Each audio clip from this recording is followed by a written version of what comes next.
Hello and good morning, everyone. Thank you for joining us today for this webinar on how the new revenue recognition rules impact all areas of your company. My name is Nina and I am the Alliance Development Executive with Jade Global, and I will be moderating today's session. Now I'd like to tell you a little bit about our company.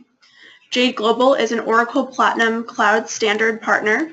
We are into advisory, integration, testing, cloud and consulting services, business solutions, and IT outsourcing.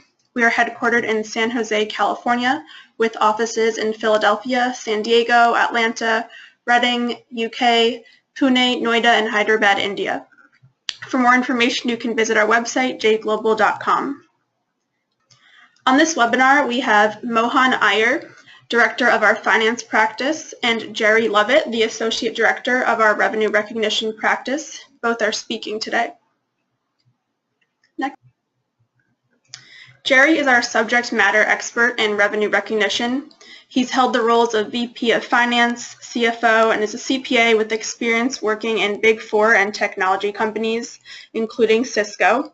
His 15-plus years of experience across the finance spectrum, implementing ERP systems, and his passion for building, scaling, and restructuring have helped drive our clients to success. And our second speaker is Mohan. He is a subject matter expert in financial business processes with over 25 years of experience in implementation and process improvement. He's led multiple full lifecycle Oracle implementations in eBusiness Suite and on cloud, and led more than a dozen projects. He's even authored the Oracle eBusiness Suite Financials R12, a functionality guide by Pact Publishing. And now I'll hand it over to Jerry, who'll walk you through the rest of today's session. Thank you, Nina. Hey, thanks everyone for joining and taking time out of your busy schedules today to join our webinar on the new Revenue Recognition Accounting Rule, ASC 606. ASC 606 is the biggest revenue accounting change in the past 20 years since the passing of SOP 97-2. We believe the new revenue recognition rules impact the entire company beyond technical accounting. An impact is wide-reaching as the Sarbanes-Oxley Act, which was passed by the U.S. Congress in 2002. From discussions that we're having with companies, it's very apparent that most have not looked at the new rules, under the mindset that this change is trivial. When applying ASC 606 to your company's transactions, you could arrive at the same number as per ASC 605, but how you got to that number will be very different. So you need to be able to explain it in detail how you got to your number. So it's not trivial. To start, companies will need to write new revenue recognition policies and related SOX policies, and both will need to be vetted by their auditors. Next slide, please. So today, we're not going to educate you on the new revenue recognition rules, how they work, or how they might apply to your organization. What we'd like to talk to you about is related matters that need more light shed on them. The importance of the changes on revenue, what some major changes to revenue are, and the impacts of the changes on the company as a whole. Opportunities that we can take advantage of, what you can do about it, and systems to help you manage the change for the company management going forward. Next slide, please. As we are aware, the FASB issued these new rules in 2014. They are now drop dead effective. There were several extensions, but the FASB is holding their ground now. So for public companies, fiscal year, calendar year 2018 is the need for adoption date, and for non-public companies, fiscal year, calendar year 2019. There's a great deal of talk about the fact that companies must elect either of two transition options, right? Either the full retrospective method or the modified retrospective method. This is an important decision, but there are other matters to consider. The reality is that either method is hard. Either method will be a lot of work. Choosing one method versus the other will be based on facts and circumstances and company preference. Additionally important is that, and I want to point this out, is that in the process of choosing, you have to document the process and controls supporting the conclusion you arrived at for that transition method. And those processes and controls must be sustainable under audit. So this is no easy matter, right? And additionally, what I think is being overlooked in all this conversation in moving from 605 to 606 is what I have highlighted here in red. And that is that ASC 606 greatly expands the scope of footnote disclosures. I believe the harder task will be the new disclosure requirements. ASC 606 is principle-based versus rule-based. Companies have a lot more freedom to use judgments and estimates, but with that freedom comes responsibility. Under ASC 606, companies now have quantitative and qualitative disclosure requirements, which may require the disclosure of significantly more detail for sales transactions, right? Including, but not limited to, the disclosures for the ASC 605 comparatives, but also disaggregation of revenue, contract balances, remaining performance obligations, information about performance obligations, transaction price, allocation method and assumptions, significant judgments, just to name a few. These new disclosures will require their own understanding, tracking, calculations, policies, and controls, right? This is going to create a need for a greater amount of data going forward, over and above just what's being disclosed of the impact of changing from 605 to 606, right? The transaction method is a one-time event. Footnote disclosures are ongoing. Additionally, companies now have to track and match the contractual costs, the cost arrived at putting the contract in place, right, such as sales compensation and legal costs, and as well have to now track the fulfillment costs matching against the same revenue. Next slide, please. So, right, as you can see, ASC 606 will affect all companies to some degree. As these rules replace all previous revenue accounting rules, there's really no surprise here, but the game is changing, right? Revenue is king, right? This is a key metric for most companies. These are the dollars that all executives, managers, and investors care about, right? Revenue drives important metrics in an organization. Gross margins, net income, earnings per share, valuation, KPIs, just to name a few, right? Revenue is the basis for many business decisions such as pricing, offering bundles, go-to-market strategies, contract structures, compensation, and the list goes on. Next slide, please. So, areas of change in ASC 606. Here's a short list, right? ASC 606 gets rid of outright or makes material changes to some of the following items. Right? We're eliminating the software revenue recognition guidance, right? That's going away, right? So there's no more BSOE limitations, right? We're changing the way we do the residual approach. Contingencies and roadmaps, no longer restrain companies in causing deferrals or potential deferrals of revenue, right? And ratable revenue recognition may change. Contract modifications have now taken on a new life form, right? So there's going to be some understanding there to understand if you have a contract modification or if you just have a new order. And this is just a short list. Last on this list is judgments and estimates. Under the old rules, if you didn't know the value or timing of deliverables, you had to defer revenue until you did. Again, the new rules are principle-based, and under the new rules, you have to use judgments and estimates to recognize revenue earlier. This will require companies to document and put in controls around these judgments and estimates to keep the auditors happy. Next slide, please.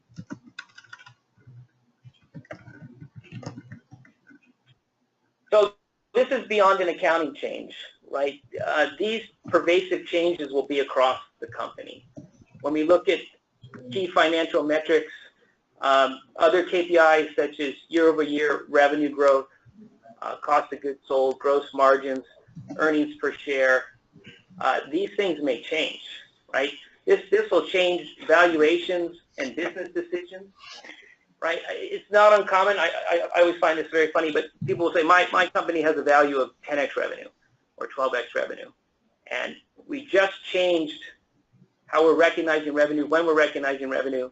So is your company still worth 10x revenue? Did the valuation change, or did something else change? So these are things we're going to have to take a serious look at, right?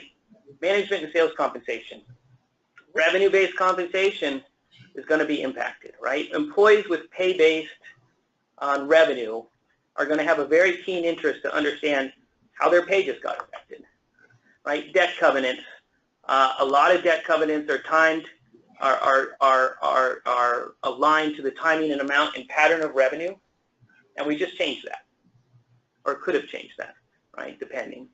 So companies have to think, what are they going to do? Are you going to go back and renegotiate your debt covenants, or you're going to do frozen GAAP and keep 2 sets of books?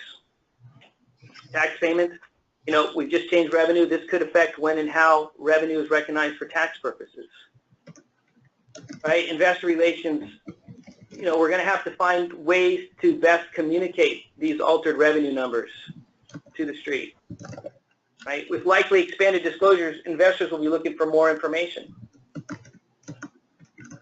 IT, I suspect that most companies will have to make some changes to their structures, their infrastructure, but many companies are going to have to make many changes. And this is an opportune time to upgrade. As you know, data sources may need to be expanded. Systems for managing estimates and calculating sales prices and estimated sales prices are going to be needed. Changes to how you manage invoices, forecasting, and commission calculations may change. Next slide. So I think opportunities have been created here. I don't want to underestimate the complexities as to how to apply this standard. It's important that stakeholders and people in the company are educated on the new revenue rules in a non-accounting way so that companies can take advantage of these opportunities. But the opportunities are there, and the previous rules caused a lot of constraints on how companies went to market. And these constraints have been removed. So some of the opportunities that we're seeing now is that gives us an opportunity to look and take a fresh look at our business models, right? We probably want to take a look and examine our business practices under the current standard. You know, what we're doing today may no longer be advantageous.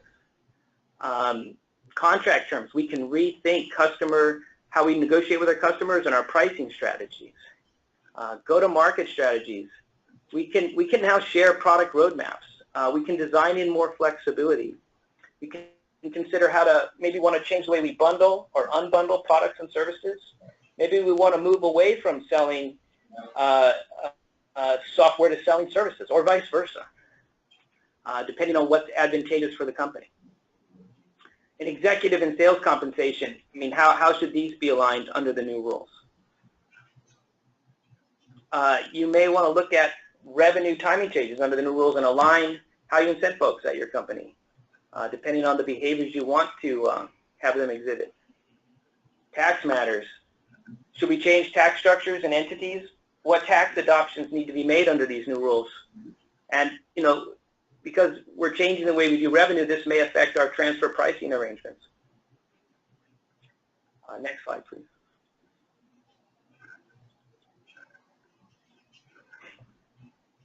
You know, per a recent PwC survey, 75% of public companies are still assessing and only 8 implementing these new policies. This is scary. You know, there's 7 months to showtime, and 75% of public companies have not begun to make the needed changes.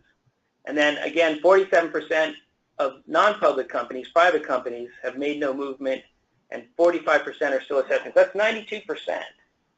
We don't have the systems in place to move forward. We spoke about this a little bit before. You do need to select a method. Either transition methods will be hard. Both are complex. Choosing one over the other brings its own challenges. But the full retrospective method, that transition period has already begun. And the modified retrospective method, data gathering, has begun. So if you haven't started, you know, you're late, right? We estimate, this is what we do, we estimate that the transition period is somewhere between 6 and 9 months, depending, roughly, right? And it's going to depend on the size and complexities of the company, but 3 to 6 months to assess and implement, and 3 months to run in parallel. Next slide. So what should you do? Well, with any 12-step program, acceptance, right? My current impression is that finance teams have yet to embrace ASC 606. And our observations here are that companies think this change will be easy and they can wait until later to address it. But we need to get going now. We're running out of time. And I would suggest if you want to be successful that you need to get priority from the very top. Executive sponsorship is a must in this situation because as you can see, this change is across the company. So you got to start at the top. You're going to need a cross-functional team, right, with company-wide stakeholders, which include IT, sales, marketing, legal, investor relations, human resources, internal control, internal audit. I would also suggest that companies coordinate early on with the auditors. Get them involved along the way in the process, not just at the end. Because if you go all the way through the process to make the change, the auditors come in at the end and vet this for you and give you some surprises. It could cause some setbacks. So I would recommend that you bring auditors in early and keep them as a part of the process. Keep them in the loop through the process. You know, you got to educate the team. Team needs to assess the situation. Team needs to set a realistic, achievable roadmap with key milestones, and then design and implement new policies, process, and systems. And don't forget internal controls. Next slide, please. So next steps. Don't underestimate the potential impact or level of effort required here. You need to complete your assessment soon. And then I believe in starting with the end in mind and believe it makes sense to write up a draft of the footnote disclosures early in the process to assess the additional information that will be needed. As the information needed for disclosures may be different, additional to the data needed for accounting requirements. I recommend that companies address the footnote disclosure requirements in parallel with the revenue recognition requirements, right? And then develop a detailed plan for implementation. Next slide, please. All right, so thanks very much for listening to me. I'm going to now hand this over to Mohan. Mohan, take it away. Thank you, Jerry. I just want to get back to this slide to just kind of reiterate the fact that you do not need to see the full staircase before you start climbing. I think there is a hesitation when you want to take the first step in almost every case where there is a change management involved. And I believe that if you start to take the first step, things will start to get clear because one of the first steps that you take would be to plan out where you want to go and how you want to get there. So if you don't take the first step, you'll never know where you want to go and you'll never even know how to get there. So I think it's important that you take the first step, which will then lead you to where you need to be. Timing is important. How long you take to climb the staircase will imply what you need to start doing when and who you need to take along with you. Having said that, addressing these challenges is important. I have a little pictorial here where this person is sitting there, his eyes look glazed. I think that's the pictorial for glazed, I guess. And he's got a whole bunch of files sitting on his desk and below and then some papers around. He's trying to do some of this stuff manually. I think the best picture is to work smarter and not necessarily harder. If you want to move, use a little dolly or a trolley to do that, not the person behind who's carrying it on his head. Having said that, there are tools that focus on automation of this particular aspect, not necessarily only for 606. They also have tools which automate 605. And those have been in the market for a while. And I'll talk about some of these tools in the next couple of slides. But having seen those tools, what do? From the perspective of 606, they actually walk you through the 7 steps that you need to do, which kind of are driven by what the new accounting standards prefer that you do.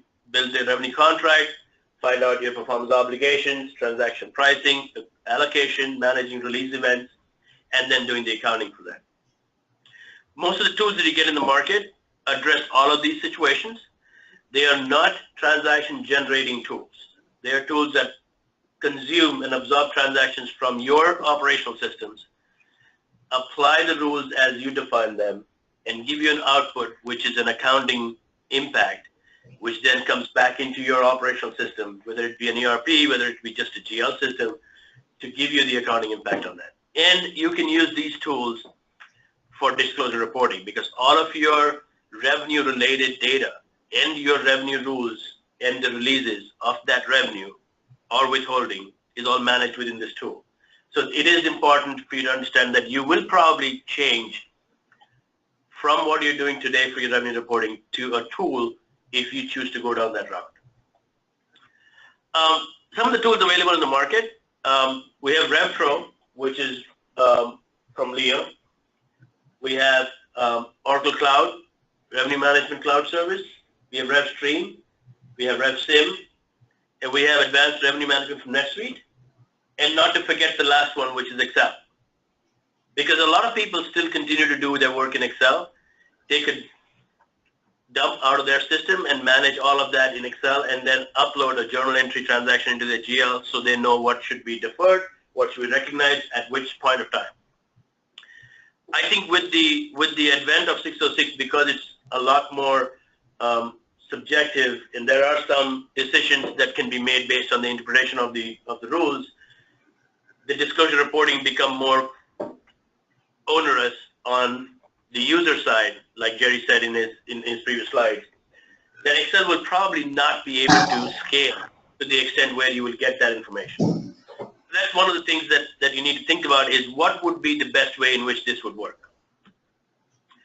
I'm going to show a couple of slides which relate to Revpro, which relate to Oracle Revenue Management Cloud Service, and then I'm going to talk about NetSuite and the other products. We are partners with Revpro and we are partners with Oracle, so obviously we have some of those data points in a lot more fashionable method to present than the others.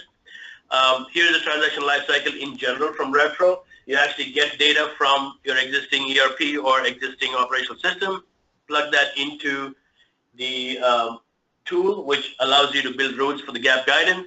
You process that transaction, define your POVs, bundle or unbundle your products, define revenue contracts, figure out when you're going to release the revenue based on your performance obligations, manage costs, additional costs or just the cost of the product that you're selling, allocate revenue for transaction sales price, and even in some cases for standard selling price, and then you release the revenue and report and account for it. There are reporting that you can do from just the bottom portion of it, which is the tool, and that's one of the aspects that you can manage and you will need to when you go to this new guidance. Here's a visual of what Revpro looks like. On the left-hand side, you see a little block, which is actually their main menu, and a small little description of what each of those menus are.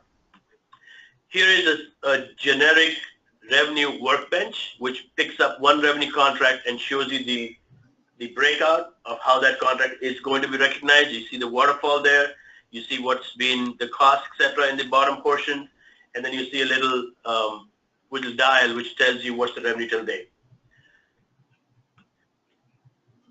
Going on to Revenue Management Cloud Service, I'm not going to go into details about how these systems or products work. This is more of an overview of what you can and cannot use to automate your functions. It works with cloud and third-party on-premise applications. You can procure data and proffer that into the Revenue Management Cloud Service. It applies the ASC 606 and IFRS 15 rules, similar to what Revpro does with the rules engine, and then it gives you output to your accounting system, your GL. This is a product which actually, similar to what Revpro does, is an independent product which can actually absorb data from any system. Obviously, it is closely linked to their existing products that Oracle has, but in effect, you can actually get data from any system, upload that into the cloud service, and be able to do your revenue recognition with the compliance, new compliance. Here's the coexistence methodology, how it integrates with existing applications.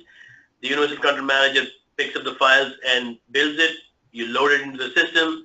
You have the interface tables. You have the daily job set, which does the actual processing. It goes into the base tables of the Revenue Management Service, and then everything else is part of the Revenue Management Cloud Service with rules that drives your revenue recognition mechanic.